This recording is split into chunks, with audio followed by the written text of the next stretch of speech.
she didn't come up, so. Yeah, so these are the lovely sleeping quarters, the ladies' sleeping quarters. There would have been about 30 beds in this and 30 down there where you are.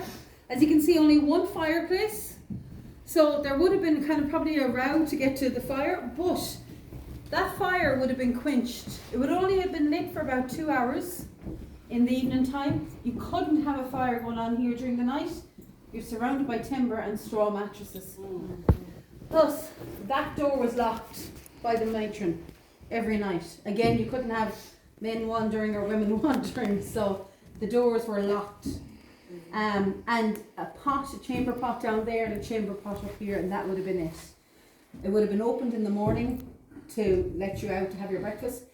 I know in a lot of the workhouses, it was the children that prepared the breakfast, and then the adults did the meals throughout the day, then the rest of the meals, but or the women, I should say. There was a bakery on site here as well, and that would have been a job for the men.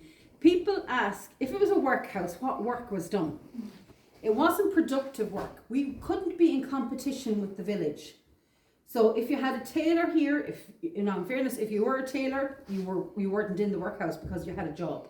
But if you had somebody that had those skills, they couldn't be in competition with anybody from outside. You could do tailoring for other inmates, but that was it. Work-wise, it would have been a capstan wheel in the yards grinding corn. There was flax grown on the land here, and there was also stone broken. So I don't know if you've gone around, especially Connemara side, we've got a lot of famine roads. So they're literally roads that go nowhere. They were built during the time of the famine, and then they were never completed. So stone, large boulders would have been brought in, and the men would have had to break it down to stone. A man would have come in from the roadworks with a ring. If the stone fitted through that ring, he bought the stone and it was sold into the roadworks. One of the other jobs that was brought in here was called oakum picking. Have you ever heard of oakum picking? Okay, yeah. So, I have, I don't know if they have. so oakum picking is ropes that would have been discarded on shipyards, no good to the sea merchants anymore. They'd have been brought in here, and it was a job really and truly for, here we know it was done by old women, other workhouses, children did it, but you'd tweed out and you'd have a pile of the fibre from the rope left. You'd be go back to the shipyards to cork the boats to keep them afloat, and then later on they would have used it to seal windows and things like that. We have a saying in Ireland called money for old rope. That's where that comes from. It means money for nothing. Basically, you got paid for doing nothing. We believe this probably was a room for women with children. It's slightly smaller. It's warmer. The ceiling is lower. There's no fireplace, but it would have been warmer because the fire downstairs in the matron's room would have kept this warm.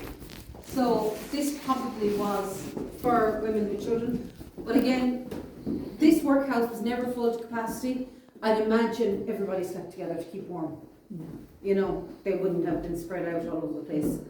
But yeah, this room is kind of like a little kind of commemoration to that gentleman. He did die in England. He didn't want, when he left Ireland, he gave up all his work, his humanitarian work, because it broke him, he said, to see how bad Ireland was treated and how, like, we were treating ourselves really. The workhouse system was set up to hold 1% of the population. So we were told at the time our population was 8.1 million. So it was set up for 80,000 people. We do know during An Garth or more, during our worst times, over 217,000 people were in the workhouse system. So it was, well, that, obviously this is why one of the 33 had to be built to help with the overflow. But when they did the census, they never came to the west of Ireland. They got so far and they kind of went, oh, do you know what, who'd live out there, as in here? We reckon over 4 million people were actually on this side unaccounted for. So we had a lot more people, you know. Like I said, he paid for over 200,000 children to be paid through the school system. So it was a way of kind of getting children into schools as well. When he died, he didn't want a marking, he didn't want a big grave, he didn't want any kind of memorial. He was buried in London, but in 1997, the town of Poznan in Poland had him reinterred, brought back to his little village, and he has a lovely, whether he likes it now or not, he has a, a nice memory of him. Yeah. So we're going to pop the. Oh, do you want to go upstairs?